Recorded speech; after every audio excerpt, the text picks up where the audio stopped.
Welcome to the Marriage Steps podcast, where developing a long-lasting, happy relationship is the status symbol to achieve. And following my 6 marriage steps is a path to help get you there. I'm your host, Dr. Wyatt Fisher, a licensed psychologist specializing in marriage counseling.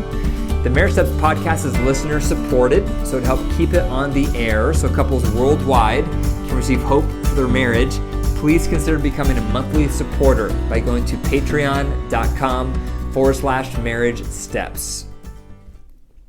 A quick announcement is I'm in the process of trying to gather more reviews on my podcast. And the reason is because the more reviews I get, the higher my podcast will appear on search results.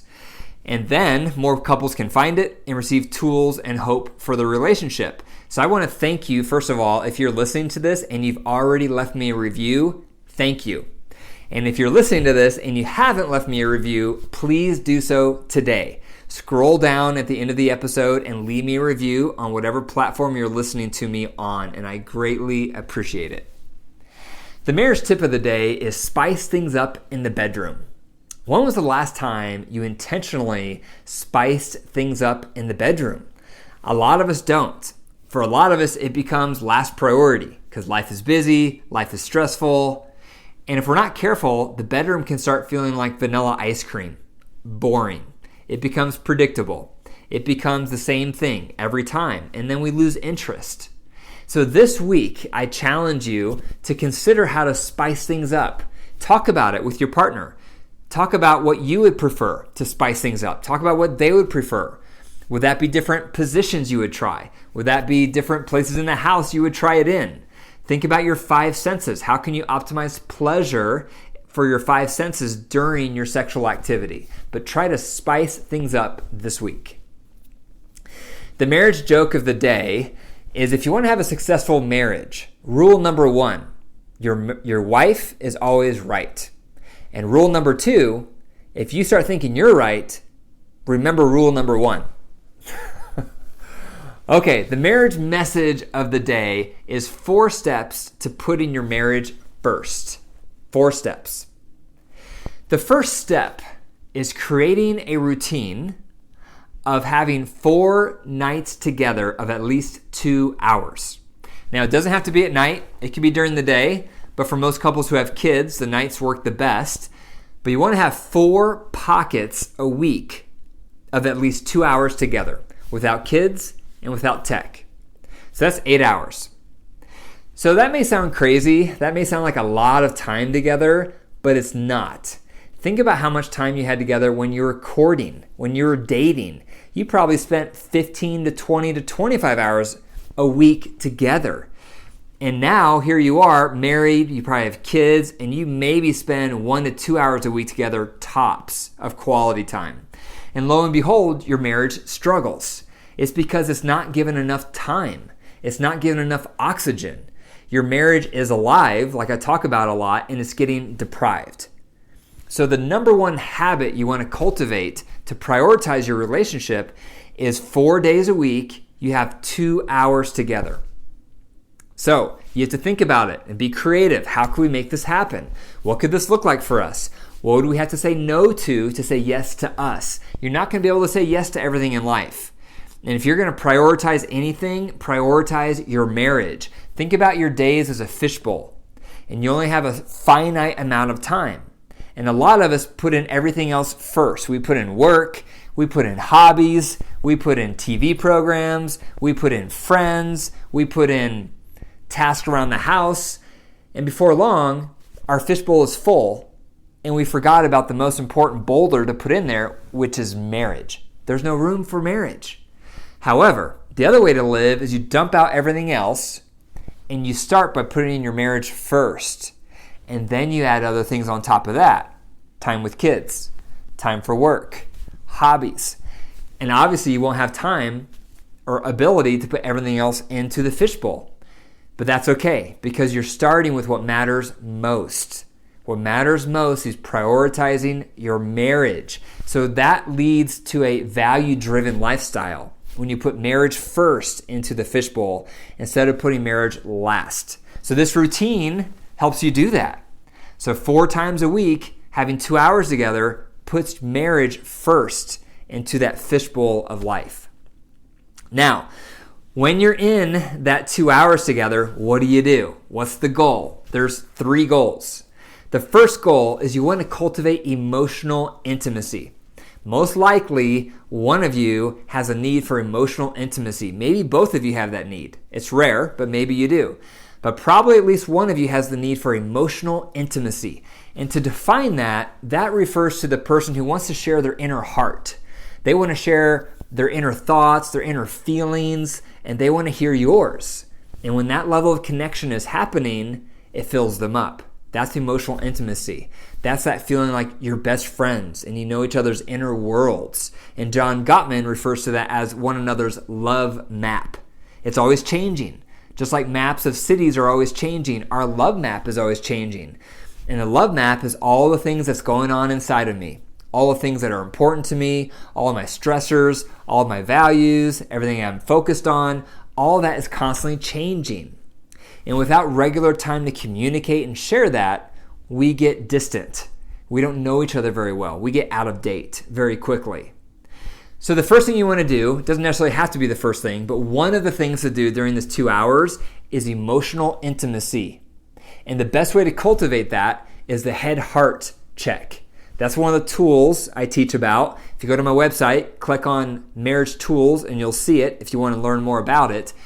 But basically, it's a way to cultivate emotional intimacy. And what you say to each other is what's on your head and heart. The head is your agenda, everything you did. And your heart is everything you felt throughout the day. So did you feel mad, sad, glad, or fear, and why? That's your heart. So you may need some preparation to get in touch with those things before you have your head-heart check so you know what you can share. So that's what you want to prioritize. That's one of the things you want to prioritize during this 2 hours is emotional intimacy. Step number 3 is during this 2 hours, you also want to do something recreational because most likely one of you has a need for recreation. And to define recreation, that's just doing something fun together, something active together. For some of you, maybe that's playing a game like cards or a board game. For others of you, maybe you like to play darts, or maybe you like to do ping pong, or maybe you like to go for a hike or a bike ride or swim together, whatever it is for you. But ideally, you would do things you both enjoy for recreation. We need recreation because it's fun and it gives something for you to look forward to, and it's physical and it's active. And research shows the more fun you have with your partner, the more in love you feel.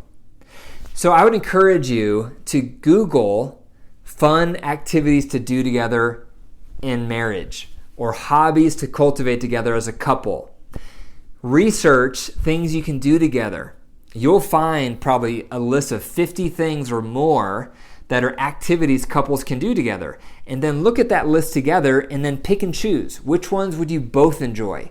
So you get a list of 4 to 6 things you both would enjoy doing together.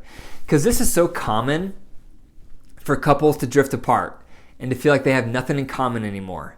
And they go their separate ways and they cultivate their individual hobbies. And it's okay if you have individual hobbies, but you want your main things, your main hobbies, your main recreational focus to be things you both enjoy. And that's not going to happen by accident. You have to intentionally nurture that. I was just communicating with someone the other day, and he was saying they've been married a long time, but they just don't have any things in common anymore. And that is so common. So intentionally research this week common activities for couples, and then pick 4 to 6 you and your partner would both enjoy. Then during this 2-hour chunk you have, do at least one of them for recreational time together. Number 4, the next thing you want to do during this 2-hour chunk together is sensual activity. Not sexual necessarily, but sensual. And the reason for that is because probably one of you has the need for sensual time together. So to define my terms, when I say sensual activity, that does not include sexual touching. Sensual activity can be cuddling. It can be a sensual massage where you take turns rubbing each other's bodies non-sexually with coconut oil, for example. It can be a bath together or a shower together, but I recommend keeping your bathing suits on to remind yourselves that this is sensual time. We can take turns washing each other. Sensual time is very important because that's a missing layer for couples. I talk about the wedding cake model of sexual intimacy. That's another tool I teach about on my website under marriage tools. In that model, the second tier is sensual activity. This is where you want to optimize your 5 senses. You want to give, be a giver and a receiver. You want to take turns, and you want to really enjoy it. You want to take turns on what it's going to look like. And then after you've done sensual activity, let's say you do it for 20 minutes or 30 minutes, then you have some options. Because some nights, maybe one of you feels sexual afterwards, but the other partner does not feel sexual and is not open to getting aroused.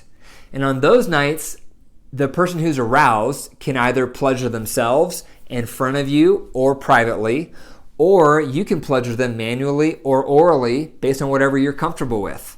So that's what you can do on the nights when just one of you feels arousal. Other nights, maybe neither of you feel arousal, so you just stop after your sensual activity.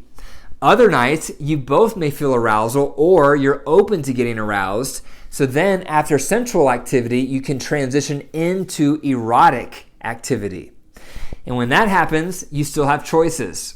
Some nights, maybe you just make out, and this is going to defer to the lower libido partner. Other nights, maybe the low libido partner is open to everything above the waist, and so that's what you do.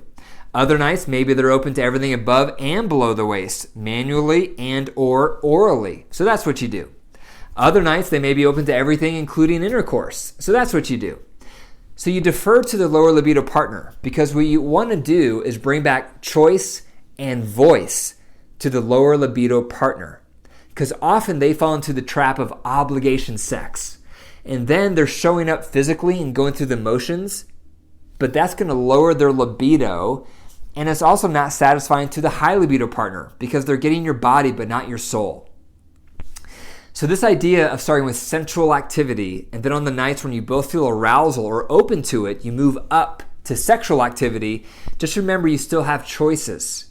You still have options. View sexual connection as a buffet. There's different things you can pick and choose from. And get away from the mindset that it has to be intercourse or nothing at all. Because if that's the approach, a lot of times the low libido partner will choose nothing at all because they're not up for intercourse. So that's the 4 steps to prioritizing your marriage. Number 1, carve out 4 pockets a week of 2 hours together without kids and without tech. Number 2, within that time, cultivate emotional intimacy through the head-heart check. Number 3, during that time, do something recreational that is fun for both of you. And number 4, during that 2-hour chunk, make sure you do some type of sensual activity.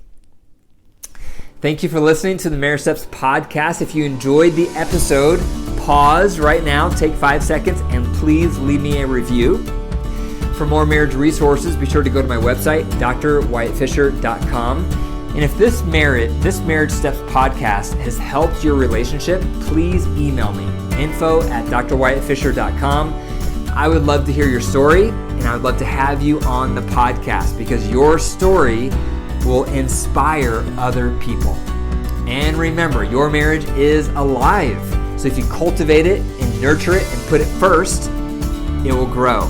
But if you deprive it and neglect it and put it last, it will suffer and die. The choice is up to you. Take care.